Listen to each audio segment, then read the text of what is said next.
नमस्कार दोस्तों, स्वागत है आपका अपना यूट्यूब चैनल टुडे एग्जाम पर। दोस्तों आज है 11 अक्टूबर 2022 और आज आरआरबी ग्रुप डी की एग्जाम थी और लास्ट डेट है आज एग्जाम का। इसके बाद 2022 में ग्रुप डी की कोई भी एग्जाम नहीं है और फर्स्ट शिफ्ट की एग्जाम समाप्त हो चुकी है। फर्स्ट शिफ्ट के एग्जाम में जो भी प्रश्न पूछे गए सभी रियल प्रश्नों के साथ उपलब्ध हो गया हूं। तो चलिए दोस्तों शुरू कर लेते हैं। इससे पहले कुछ घोषणा है। यहाँ पे आप लोगों से मैंने पोल के माध्यम से पूछा था कि भाई आप आगे किस एग्जाम की तैयारी करोगे, तो बहुत सारी वोटिंग जो है आपका एसएससी जीडी में पड़ा है। यहाँ पे लगभग 2,500 से 3,000 बच्चे ने वोट किए हैं। तो मैं एसएससी जीडी की जो सीरीज है 1-2 दिन में आपको लेके आ जाऊंगा और सप्ताह में कम से कम 4-5 प्रैक्टिस सेट आपको करवाऊंगा ताकि एक कंप्लीट तैयारी आपको हो जाए। तो चलिए दोस्तों शुरू कर लेते हैं आज का ये वीडियो कि कौन कौन सा फर्स्ट शिफ्ट में प्रश्न पूछा गया था। जितना मैं बताया हूं एनालिसिस के दौरान उससे बाहर थोड़ा बहुत आया है, जैसा कि आप देखेंगे। अगर आप रोजाना एनालिसिस को फॉलो करते हैं तो आप खुद ही समझ जाएंगे। एक प्रश्न पूछा गया था, नवरोज का त्योहार किस धर्म के लोग मनाते हैं। तो नवरोज का त्योहार जो है ये आपका पारसी धर्म के लोग मनाते हैं और पारसी जो धर्म के ग्रंथ होते हैं पवित्र, ये आपका जिंद अवेस्ता होता है। मुस्लिम धर्म का पवित्र ग्रंथ आपका कुरान होता है। हिंदू धर्म का जो है आपका गीता होता है, रामायण भी हो सकता है, महाभारत भी हो सकता है। उसके बाद जो ईसाई होते हैं इसका बाइबल होता है, ये भी छपेंगे क्योंकि ये छपते आ रहे हैं। तो यहाँ से इसका जो है त्योहार पूछा है तो ग्रंथ भी पूछेगा। इसके अलावा जो पर्युषण त्योहार होता है ये आपका जैन धर्म से संबंधित त्योहार है, तो ये भी बात ध्यान रखेंगे। एक प्रश्न आपसे पूछा गया था, रिपीट किया हुआ प्रश्न है, शांति स्वरूप भटनागर पुरस्कार 2021 कितने आदमी को दिया गया है। तो ये 11 आदमी को दिया गया है। और भटनागर पुरस्कार किस क्षेत्र में दिया जाता है, तो विज्ञान एवं अनुसंधानिकी। तो आपको जो पता ही होगा कि ये जो किस क्षेत्र में दिया जाता है और यहाँ पे 11 राइट आंसर करके आना था। एक प्रश्न आपसे पूछा गया था, घर घर राशन योजना, घर घर राशन योजना ने किसने शुरू किया। तो घर घर राशन योजना की कमिटमेंट 2021 में ही किया गया था दिल्ली के गवर्नमेंट के द्वारा और ये वर्तमान में ही चलन में है। तो इसका आंसर दिल्ली हो जाएगा और आदमी के फॉर्म में कहे तो अरविंद केजरीवाल हो जाएगा, जो वहां के जो है मुख्यमंत्री है। मेरा घर मेरा नाम योजना पंजाब के सरकार ने चलाया है, तो ये बात भी ध्यान रखेंगे। इसके अलावा राशन आपके द्वार योजना जो है ये आपका एमपी यानी मध्य प्रदेश में चलाया गया है आने वाले शिफ्ट के लिए। और ये पीडीएफ आप टेलीग्राम से ले लीजिएगा। दोस्तों ग्रुप डी एग्जाम समाप्त हो रही है, पढ़ाई की मौसम समाप्त नहीं हो रही है। आने वाले समय में कई सारे वैकेंसियां आएंगे, सिर्फ रेलवे ही नहीं। आप तैयारी करते हैं तो आपका पहला मोटो होना चाहिए मुझे सेटल होना है, तो इसीलिए तैयारी अपना निरंतर रखें। कृषि विविधीकरण योजना जो है ये गुजरात में चालू हुआ है, तो ये बात भी ध्यान रखना है। इसके अलावा एक आपसे पूछा जाता है कि मातृत्व योजना का क्या लक्ष्य होती है। तो जच्चा बच्चा को सुरक्षित रखने के लिए 6,000 रुपए की राशि दी जाती है। एक प्रश्न आपसे पूछा जाता है कि पूछा गया था कि सबसे अधिक ईसाई धर्मावलंबी की संख्या किस राज्य में है। अकॉर्डिंग टू 2011 के जनगणना के अनुसार सबसे अधिक ईसाई धर्मावलंबियों की संख्या किस राज्य में है। तो केरल भी ऑप्शन में था, तो केरल राइट आंसर हो जाएगा क्योंकि इंडिया के अंदर केरल का जो है टोटल जनसंख्या का 18% लगभग ईसाई है, जो 6.4 बिलियन है। ठीक है, तो यहाँ पे बात ये आती है कि अगर क्वेश्चन में प्रतिशतता शब्द जोड़ा गया होगा कि 2011 के जनगणना के अनुसार किस राज्य की सबसे अधिक प्रतिशत जनसंख्या ईसाई है, तो आपका पहला आंसर होता है नागालैंड। नागालैंड की जनसंख्या लगभग 88% ईसाई होते हैं। तो और गोवा भी एक ऑप्शन में दिया गया था, ठीक है, तो गोवा का लगभग 25% जनसंख्या ईसाई है। तो यहाँ पे मैं जस्टिफाई नहीं कर पा रहा हूँ कि आंसर आपको क्या बताऊं। खाली जैसे मैंने ये प्रश्न लिखा है, अगर प्रतिशतता शब्द नहीं लिखा होगा तो केरल हो जाए, क्योंकि केरल में सबसे अधिक जनसंख्या ईसाई का है और विश्व में भी सबसे अधिक जनसंख्या ईसाई धर्म के ही है। लेकिन अगर प्रतिशतता के हिसाब से पूछा गया होगा तो सबसे अधिक आपका नागालैंड में है, ठीक है, 87.9% जनसंख्या नागालैंड का जो है ईसाई है। तो देख लीजिएगा कि ये क्वेश्चन क्या था एग्जैक्ट, ठीक है।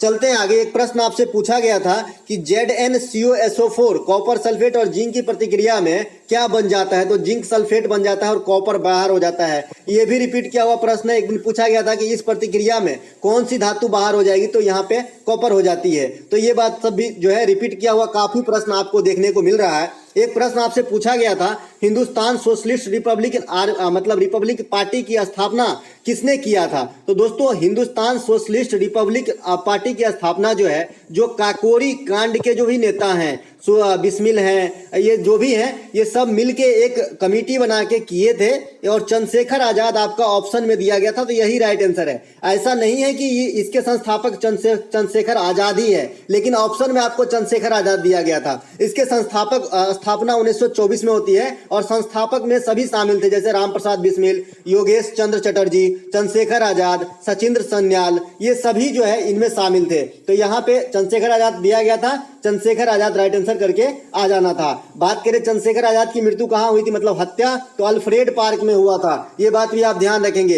एक प्रश्न आपको न्यूमेरिकल से देखने को मिला है, इसकी एग्जैक्ट आंकड़ा नहीं है। तो किसी परिपथ में विभवांतर मैंने यहाँ पे 40 रख लिया है, v बराबर आई आर से आया था और आई का मान आपको निकालना था, तो मैंने इसी फॉर्म में रख लिया है। एग्जैक्ट आंकड़ा तो नहीं मिल पाया इसके। तो किसी परिपथ में विभवांतर जो है वही बताऊंगा दोस्तों, कोई भी झूठ फूस की खेती नहीं होती है। जैसा कि आप जानते हैं, मैं सब दिन बताता हूँ भाई मैं बताया था, तो आपके दिल से आवाज आती होगी हाँ जी आपने बताया है पहले और ये क्वेश्चन आया है। ऐसा नहीं कि हवाबाजी है ना। किसी परिपथ में विभवांतर 40 वोल्ट और आपका जो है 2 ओम के 3 प्रतिरोध जो है श्रेणी क्रम में जुड़े हुए हैं, तो प्रवाहित धारा। अब श्रेणी क्रम में क्या होती है टोटल प्रतिरोध, R बराबर क्या होता है R1 plus R2 plus R3। चूंकि यहाँ 3 गो प्रतिरोध है, 5 को होता तो 5 बार जोड़ते हैं, दुइये को होता तो दुइये बार जोड़ते हैं, एगो में तो सवाल ही नहीं बनेगा समांतर श्रेणी का, है ना, वो तो डायरेक्ट हो जाएगा। तो यहाँ पे 3 गो प्रतिरोध है 2 ओम का, तो फाइनल प्रतिरोध कितना आ गया 6 ओम आ गया और 40 वोल्ट है। तो V बराबर क्या होता है, यानी वोल्टता बराबर IR होता है। I का मान मुझे निकालना है और 6 को आ गया रेजिस्टेंस, तो 40/6, इसको 3 से काटेंगे, इसको 20 से काटेंगे, तो 20/3 एम्पियर, 20/3 एम्पियर की धारा प्रवाहित होगी। कितनी, 20/3 एम्पियर की धारा आपका जो है प्रवाहित होगा इस परिपथ में, अकॉर्डिंग टू दिस डाटा।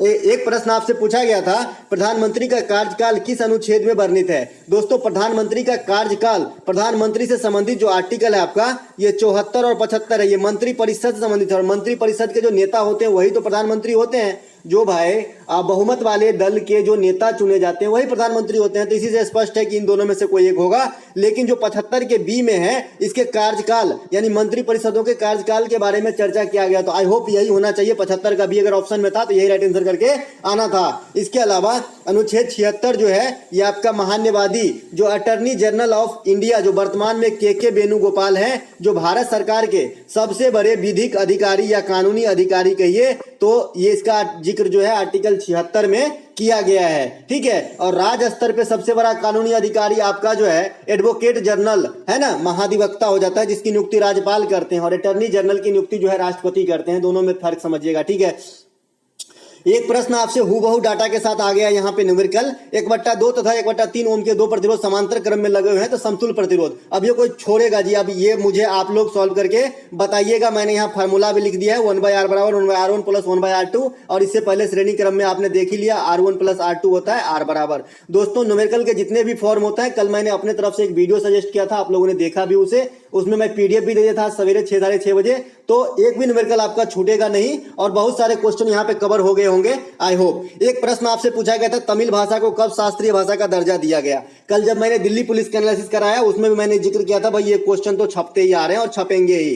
ठीक है, नृत्य वाला भी कल पूछ दिया गया था, तो यहाँ पे यही पेपर कटिंग आप देख रहे हैं जो मैंने कल बताया था। ठीक है, तो यहाँ पे 2004 तो आंसर हो जाएगा। कोई बच्चे बोल रहे हैं कि 2010 भी ऑप्शन में था और प्रश्न ऐसा पूछा गया था कि तमिल भाषा को जो है कब जो है मैसूर से चेन्नई ट्रांसफर किया गया, है ना, इसके लिए कि दर्जा के लिए। तो भाई जब दर्जा मिलेगा, क्योंकि चेन्नई आपका तमिलनाडु की राजधानी है और जो चीज होगा वहीं से होता होगा, है ना, तो जब दर्जा मिलेगा वही तो हमसे पूछ रहा है, तो 2004 आंसर होगा। ठीक है, 2004 आंसर होगा इसका। ठीक है, तो यहाँ पे मैंने बताया कि भाई शास्त्रीय नृत्य भी 8 है, अगर ये भी पूछा जाए तो आप पीछे मत हटना। ठीक है, ये नृत्य भरतनाट्यम, कथक, कथकली, कुचिपुड़ी, ओडिसी, मणिपुरी, सतरिया और मोहिनीअट्टम है। ये कहाँ कहाँ का है ध्यान रख लीजिए। अगर आर्ट एंड कल्चर से क्वेश्चन पूछ दिया कि कहाँ का नृत्य है तो आप छोड़ के मत आना। भरतनाट्यम जो है आपका केरल का है, भरतनाट्यम तमिलनाडु का है, कथक नृत्य जो है आपका उत्तर भारत का है, कथकली केरल का है, कुचिपुड़ी आंध्र प्रदेश, ओडिसी ओडिशा, मणिपुर, सतरिया असम का, मोहिनीअट्टम केरल का। मोहिनीअट्टम तमिलनाडु का है, सॉरी भरतनाट्यम, मोहिनीअट्टम केरल का ही है, भरतनाट्यम तमिलनाडु का है। ठीक है,